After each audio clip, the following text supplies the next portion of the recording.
We love creating content that has an impact. An emotional documentary has been released. We like to think of ourselves as more than a video production agency. It's a special thing we do. People can feel that when they work with us. I think they can feel that we love what we do. At what point did you realize this is what you wanted to do as a career? I wanted to tell stories with purpose. I was sort of catapulted in that direction through an unfortunate event. David's death has taken quite an emotional toll on myself and my friends. It influenced the type of content I wanted to create. Just coming from a country that is sort of third world. Unemployment hasn't been with us for a decade. It's been with us since the 1970s. It definitely has an impact on your views and how you live your life. We spend a lot of our time asking others to tell us their why. We thought it was only right to give that back. I found out there's actually a big part of me that I'm not exploring, and I sort of lived a double life. That sort of unlocked this feeling of freedom.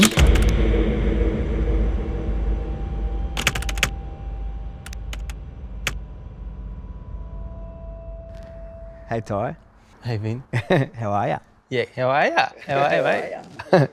Welcome to our first episode of the In-Depth and In-Focus podcast. Yeah, thanks mate. Welcome to you too. Took us a while to get here, but we're here. It certainly has taken a while for us to get to this point, but glad we're finally here. Yeah, to give our listeners a bit of a background on who we are, we're not obviously because they don't know. I always say obviously. I also say that a lot. And it's like, no, it's not obvious because people don't know you. Yes.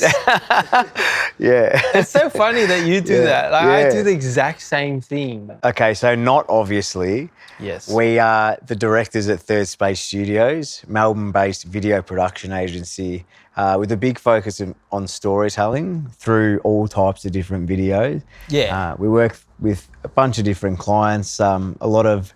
Amazing humans is who we work with. Yeah. Pretty much. Everybody's quite different. They're very diverse. Yeah. But I think the common denominator there is they all want to send out a message and influence their audience. And that's what we love doing. We love creating content that has an impact. We like to think of ourselves as more than a video production agency. There is so much content out there these days, so it is hard to cut through. So I like to think that we create content that hits differently and that has an impact. Things that make you think and help you gain perspective and encourage people to take action and maybe change the way they're doing things. So and through the process, we get to express our creativity and our passion by showcasing other people's passion and creativity in a lot of ways too. So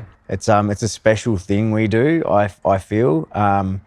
It's special to us, at least. Yeah, it is. But I think that also people can feel that when they work with us. I think they can feel that we love what we do. People connect with people. We're all human at the end of the day. So I think this is a good opportunity for us to put ourselves out there, but also bring in guests that we've worked with as well that have incredible stories, because you chop their story up to 2 minutes or less for online, and then people watching don't get the full picture. So it's an opportunity to bring those incredible people in and dig a little deeper. A lot of the work we do is in the social impact space. So we create documentary style pieces for businesses that sort of get to the heart of their why they do what they do, not just what they're selling or the services that they're offering.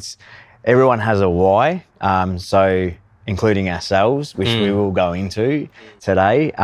We spend a lot of our time asking others to tell us their why. We thought it was only right to give that back. For us to practice a bit of what we preach too at the same time. Yeah, 100%. That's another driving force for us to want to be doing this, is to share a little bit more about ourselves so that people can get to know us. And I think in any business these days, people want to know who the people are behind the brand and why we love doing what we do. And I guess on that note, we've both had completely different journeys, but for you personally, you didn't always have a creative world at your feet, but you had that burning desire to be creative from a young age.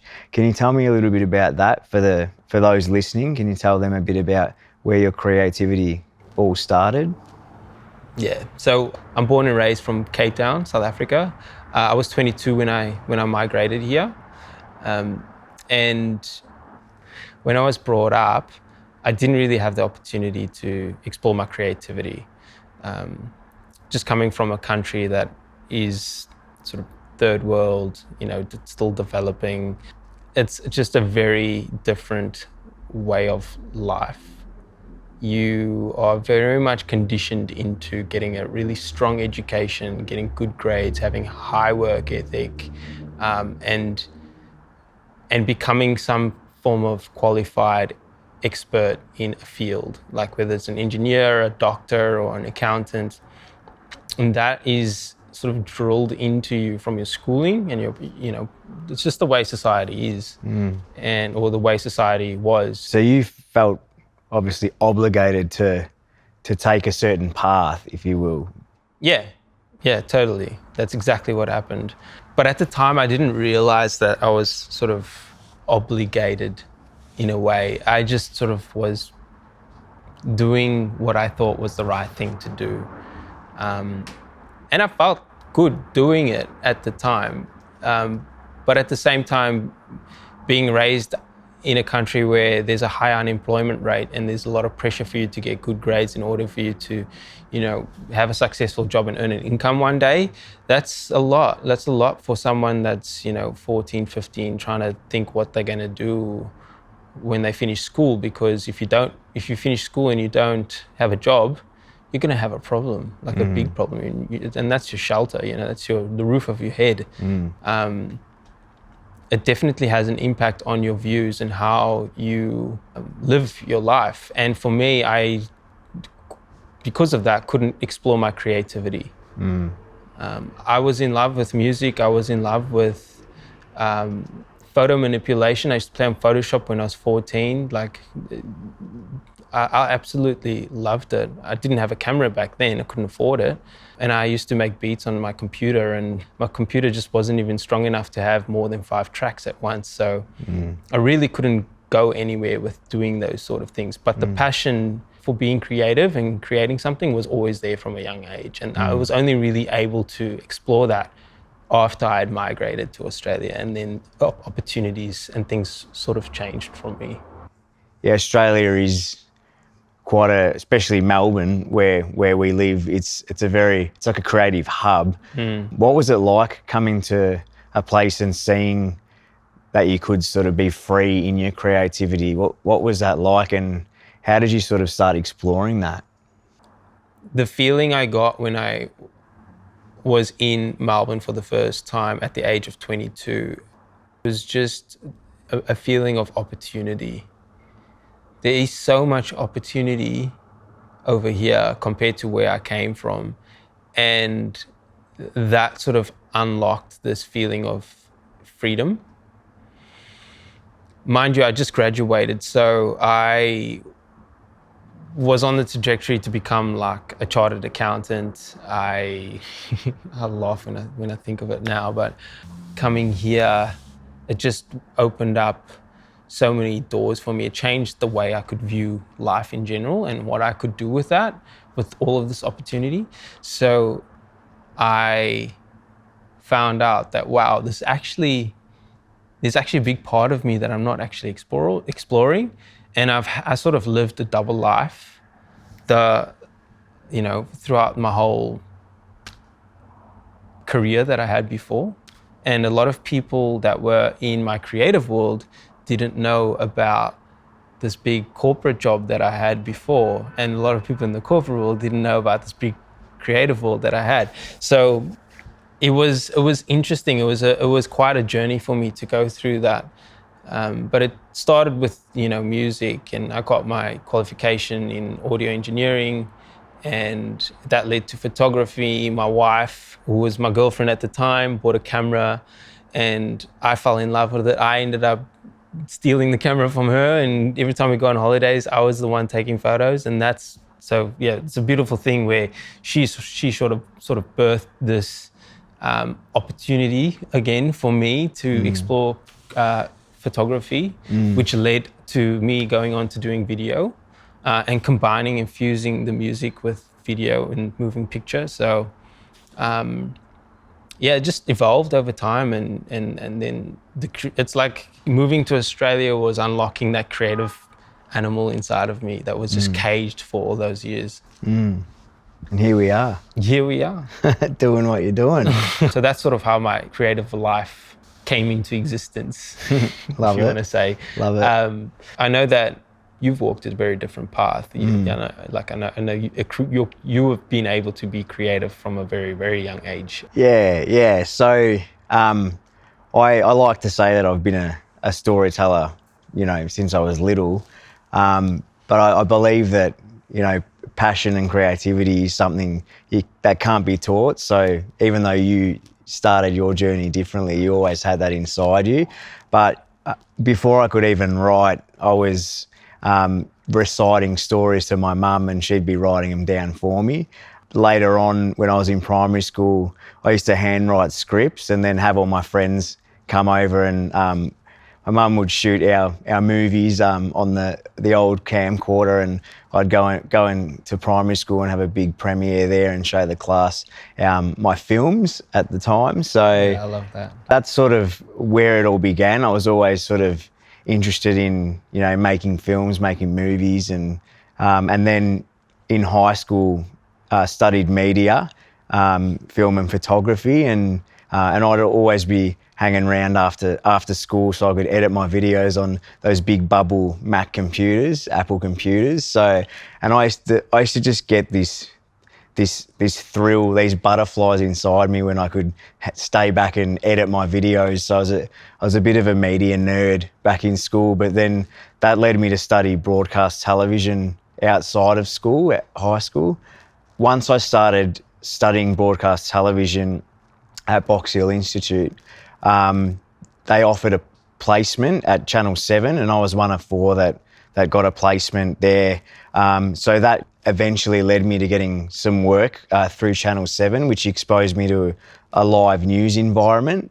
And that's where I gained a bit of industry experience, and yeah, again, that buzz that you'd get when you'd walk into, a busy, crazy place like a newsroom, and it was very exciting, and I knew I wanted to do something in that field, especially working in news exposed me to telling real stories, and that was kind of the start of my journey in terms of wanting to document and tell some of these real stories in life and in the world.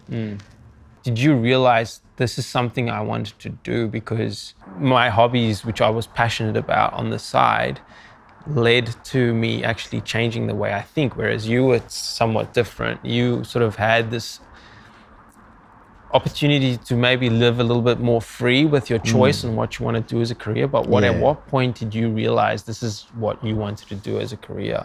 It would have been in end of high school. I knew this was definitely the path I wanted to go down. But so I would have been probably 17. But then I didn't sort of refine or narrow it down to exactly what I wanted to do in that field till later on in life. Even when I was at Channel 7, it was my early 20s and I still was figuring out what I wanted to do. But I knew I wanted to do something creative with a camera, working in production. And I think having the industry experience of working in a live news environment where you're telling real people's stories, that sort of pushed me in the right direction to do that. It wasn't until even a little bit later on in life where I kind of figured out my true why, which is obviously I wanted to tell stories with purpose. So I was sort of catapulted in that direction through an unfortunate event when one of my mates, he was on a night out with a few friends and he got punched and he hit his head on the concrete, and because of his injuries to his brain, he passed away. So his mum started a foundation after that called Stop One Punch Can Kill. And I was heavily involved in that foundation, creating content for them. And it was myself and another friend who also worked in broadcast and media. We decided we've got all this news footage and all of his friends and family at our disposal.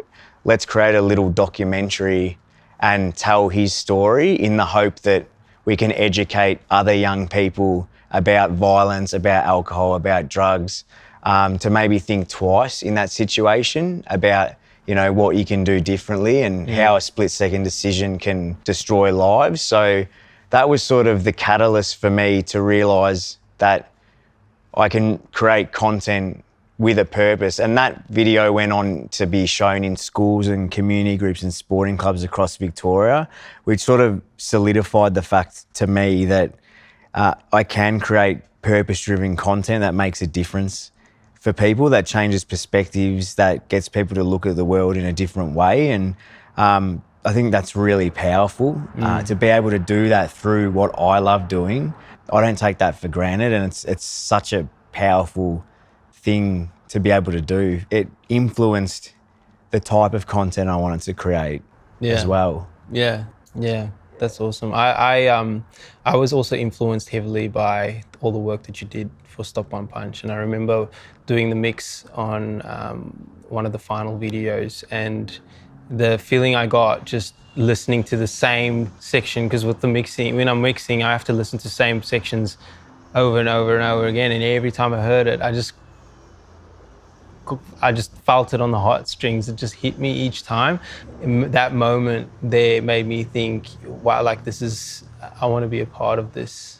That feeling of being able to create something that can change or influence the way people think for the good it's so, like you said, it's rewarding. I think one of the most rewarding parts as well is actually seeing how it affects people and what people take out of it and how people resonate with the piece. And because, as you know, like when you're creating something, you can kind of be quite stuck in it. You're like, and you're watching it over and over again, and then to see someone with fresh eyes come in and it be like, wow, that's really resonated with me, or that's got me in the heartstrings.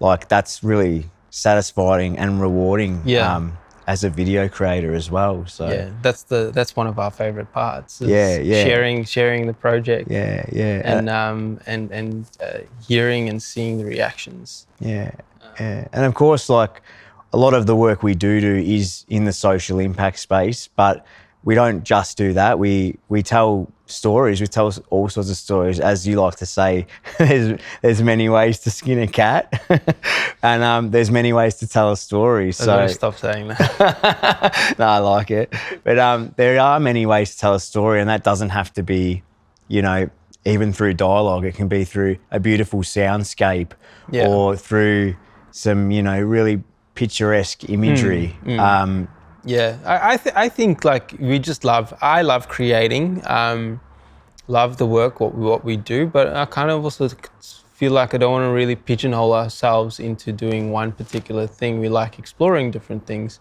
I'd like to say that our partnership sort of started on a style which is, you know, very focused on storytelling and quite emotive, which we have a strong passion for, but we like to explore other things at the same time. We're just passionate to grow and explore and try new things and put ourselves out there, like what we're doing right now, sharing a bit about ourselves and letting our audience learn more about us and see what it's like to maybe work with us. Yeah, and you know, I think one of the best parts about our job is that every day is different. Like, for example, some of the clients we worked with this year, very different. One of our clients was, you know, Vic Gov for the Office for Women in Sport and Recreation, talking about, you know, some heavy stuff about getting fair access for women and girls in community sport. And then, you know, the next week we were doing a job for Vodka Cruiser. So there's a lot of diversity in what we do. And there's a lot of different ways to tell a story, and I think that's what brought you and I together. Like we met through our partners, and we'd always be off in the corner talking about creativity and how we should work together, and a bit of a bromance, if you will. And then years later, here we are. We both had that drive to tell people stories, and to, no matter what story it was or how we'd tell it, that brought us together, and here we are doing it, and we've made a business out of it. So I think that's really special, and it's a pleasure to be on this journey with you. Yeah, likewise, mate. Even in the last couple of years since we've been working together, we've come a long way, and we've grown together, and I'm really looking forward to seeing where things are going to go, and we've already made some amazing memories, met some incredible people along the way, and created some awesome content, if I say so myself. But yeah, I'm excited to see what the future holds, and yeah, me too. And excited to see where this podcast goes as well. Yeah. We've got a few amazing guests lined up with some incredible stories. Incredible people. Yeah, so beautiful people. Stay tuned. Stay tuned. Thanks for listening. Watch this space. Yeah. Like, comment, subscribe, do your thing. All that stuff. Let us know if we did a great job or not. I don't know, but it's been a pleasure. Yeah. Love you, mate. Love you, mate.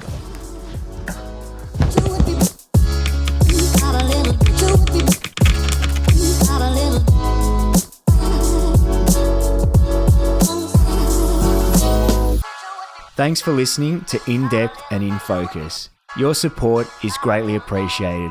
So if you want to hear more from us and our guests, please hit subscribe.